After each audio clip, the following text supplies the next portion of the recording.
Boa, boa, galera. Beleza? Como é que vocês estão aí?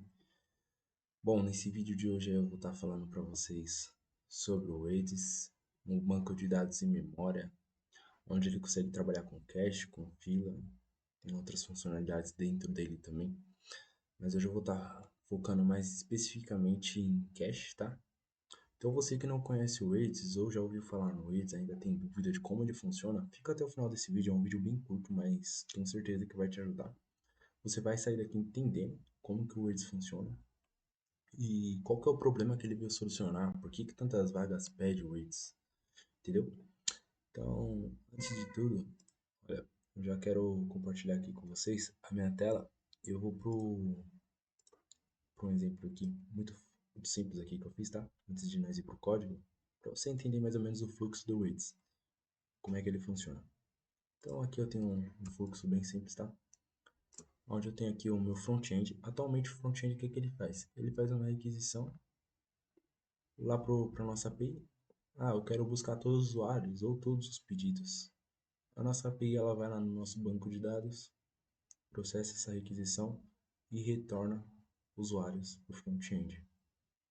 Tá, beleza. Mas qual que é o problema disso? Isso daí é normal. Vamos supor que você tem pedidos ou produtos ou usuários que os dados deles não sejam alterados constantemente. O usuário, geralmente, você não fica mudando toda hora o nome de usuário, o produto também você não fica mudando a descrição. Então seria interessante você armazenar esses dados em um banco de dados em memória. Por quê? Por mais que você tenha feito o fluxo aqui normal, querendo ou não, às vezes demora um pouco e você não precisa ficar, o cliente ele não precisa ficar esperando ali o load do banco de dados ser executado, um loading na tela, para ele ter uma resposta. E com o banco de dados em memória com o Rails, você soluciona esse problema. Por quê? Porque o front-end ele vai fazer a requisição para o banco de dados, aí o banco de dados vai verificar se tem dados em memória. Se não tiver dados em memória, ele vai armazenar aqui no WIDS. A primeira chamada nunca vai ter dados em memória, então vai armazenar no WIDS. O WIDS vai retornar ao usuário. E já a partir da segunda requisição, o front-end ele vai fazer a requisição e vai buscar os dados da memória. E aí, beleza, na memória você consegue colocar um tempo de expiração para você poder atualizar esses dados na memória.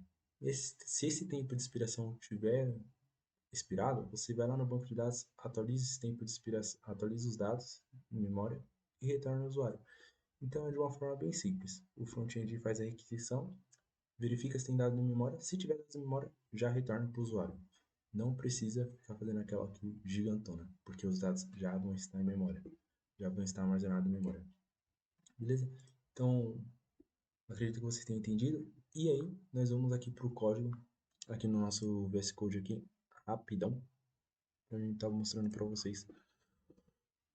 Projeto aqui muito simples, onde você vai conseguir entender melhor. Aqui nesse projeto, deixa eu ver se está compartilhando tudo certinho. Tá, beleza.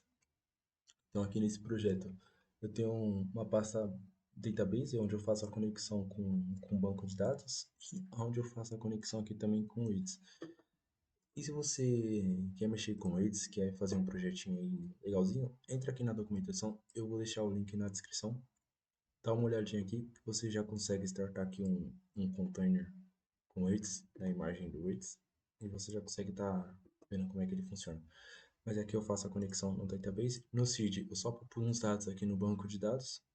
E no server, que é onde é o nosso entry point aqui da aplicação, eu tenho uma rota onde ela vai listar todos os usuários. E aí o que acontece? É aqui que o Wix ele é implementado.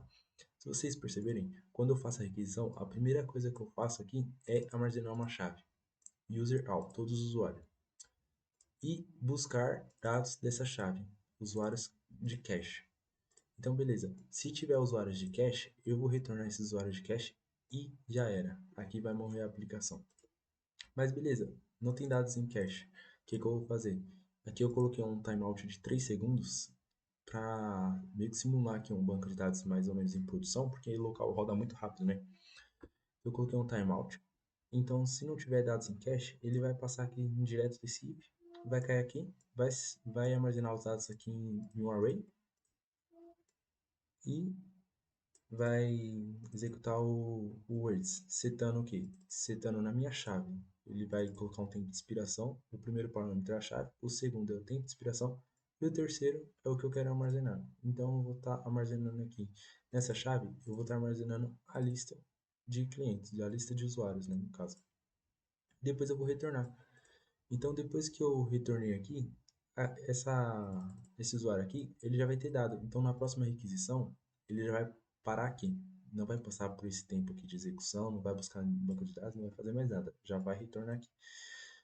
E aí, para não ficar aqui só no código, eu vou mostrar na prática para vocês, muito rápido aqui, como que funciona, para vocês terem um entendimento bem melhor, beleza?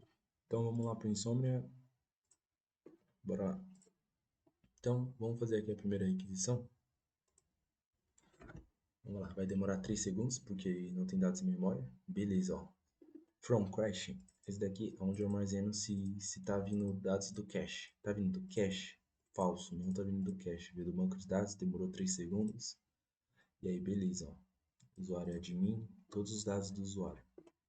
Só que a partir desse momento, que eu já armazenei em cache, ó, agora tá vindo de cache e demorou 40 milissegundos. Então, é essa solução, essa otimização que o Redis consegue fazer. E aí, se você vir aqui no banco de dados, atualizar o usuário admin para o usuário 01, mesmo que você atualize aqui, ó, ainda não expirou o tempo. Então, ainda ele vai estar buscando do banco de dados em memória. Tá, e quando é que vai mudar aqui? Quando a expiração acabar. No caso aqui, eu coloquei para expirar em 1 minuto. Então, em 1 minuto aqui, já vai atualizar. Vamos lá, vamos ver. Então, agora vai. Pronto. Aí o que acontece?